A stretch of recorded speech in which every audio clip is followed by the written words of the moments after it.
I still remember the sound of my daughter's sobs echoing through that crowded room, sharp, broken, and far too small for the noise around her. The family laughed. The lights shimmered off their cruel faces.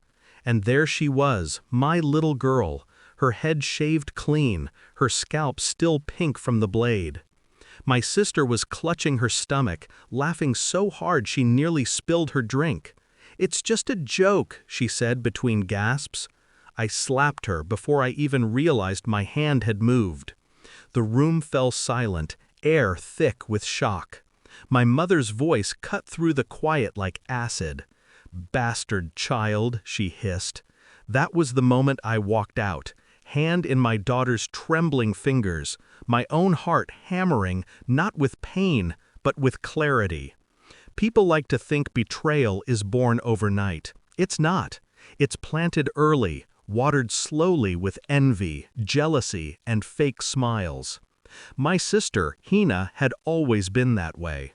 2 years younger, louder, prettier in a shallow sort of way. I protected her all my life.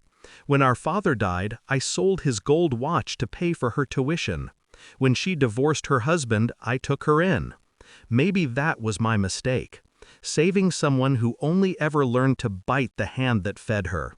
She hated that my daughter got attention, hated that people said she looked like me. Calm eyes, quiet strength. Hina was the storm, we were the stillness. And that night at the family party, she decided to humiliate me where it hurt most. She told everyone it was a harmless prank, that she'd promised my daughter something fun. She didn't mention the part where she held her down in the bathroom, drunk and laughing, as her friend filmed the whole thing.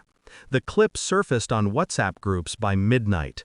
My daughter's tear-streaked face. Hina's voice cackling in the background.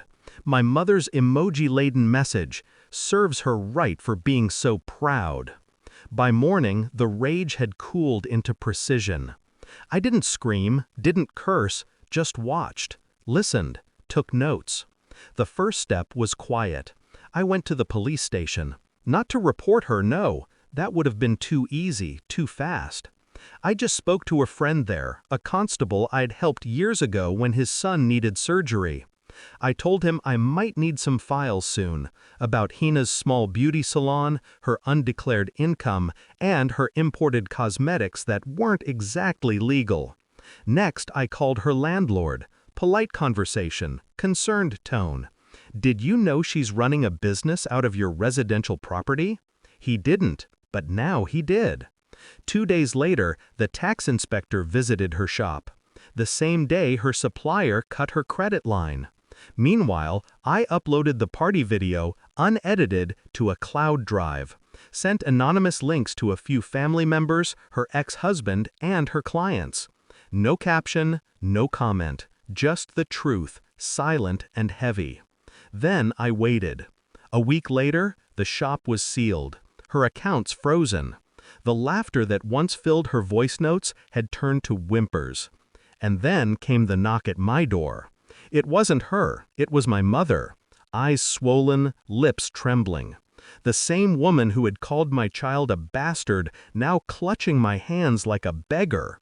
"Please," she whispered, "give your sister a way to live." I almost laughed. The symmetry of it all was too perfect. I looked her straight in the eyes. Did she give my daughter one? Silence. Only her breathing, shallow and uneven. I didn't tell her that the lawyer had already prepared everything. That Hina's shop license was revoked, her video evidence archived, and her reputation dismantled piece by piece. I didn't say that her best friend, the one who filmed that night, had already confessed to the police that Hina supplied counterfeit creams imported illegally from Dubai. I didn't say that I'd already offered her landlord an advance to rent the space myself for a children's art center, opening soon. Some truths deserve to live quietly. That evening, I found my daughter sketching by the window, sunlight glinting off her smooth scalp. She looked up, smiled, a real one this time. "It's growing back," she said softly. "Yes," I told her. "Everything does." Hina left town the next week. She sent one message before disappearing. "You ruined me." I typed back, "You did that yourself." Then I deleted her number. They say revenge is best served cold. I disagree. It's best served calm, when you've cooled enough to think, to aim, to make every consequence fit perfectly within the crime. That night at the party, she took my daughter's dignity for amusement. The next morning, I took her world apart, piece by silent piece, until the only sound left was her knocking on my door, asking for mercy. Now, when people mention her, I just smile. Because I remember the lesson she taught me, the one I returned tenfold. Never mistake silence for weakness. Some of us are just planning the perfect ending.